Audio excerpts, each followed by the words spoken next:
Welcome back to the channel. If you're new, my name is James Salvatore, and today I'm going to be sharing with you my experience with the Pirelli Sottozero 3 winter tires. Now, I've had them for a full season. I bought them last year. However, I didn't make a video last year because I really wanted to get some real world experience with them. And now that we're going into the winter season again, I'm going to share that with you. However, before we get into the video, be sure that you like the video, as it really helps to promote the videos with YouTube's algorithm, and subscribe and turn on the bell notifications to be alerted when I post future videos. On the channel, I do everything from new car reviews, new car comparisons, classic cars, exotic cars, pretty much everything in between. I like to have fun, so stick around. And with that, let's get into the video. For those of you just starting your research on winter tires, trying to determine if it's worth it or if it's not, I'll answer that question with a simple yes, it is worth it. I was one of those people at first that was wondering, maybe I'll just get all seasons and I can get by, I should be good. But the answer is, winter tires are definitely worth it. It's not just, something that somebody says or like a marketing gimmick. With winter tires, I've had all season tires. I've driven with summer tires in the snow. It's a nightmare to drive with that. It's much better to have winter tires because you have improved stopping distance, stability at speeds, and it's just easier to get up and going, especially if you live in an area with a lot of hills and you get caught in a storm.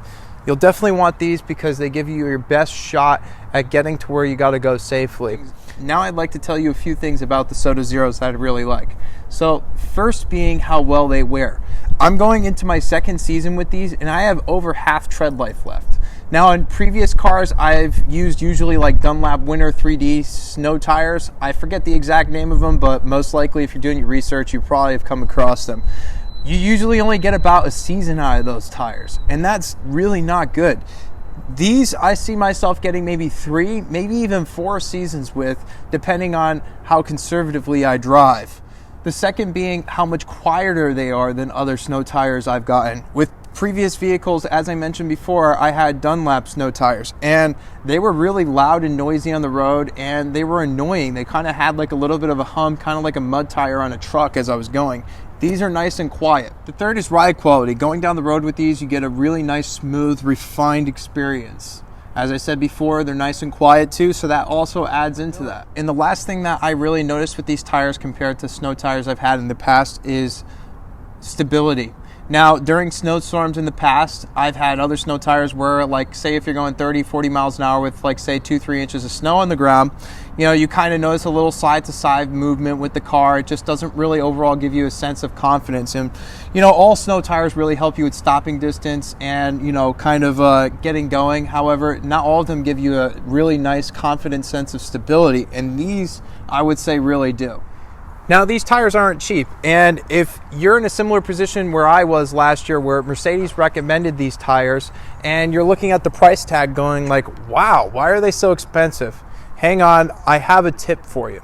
Now, a lot of people don't understand that you can go for the non-run flat versions of these tires and put them on the car. A lot of people think that because they have run flats standard from the factory, that they need to go with run flats, and the answer to that is no. I got the non-run flat version of these tires and saved about $100 per tire because it was going to cost me about $1,500 to get the run flat versions that Mercedes recommended.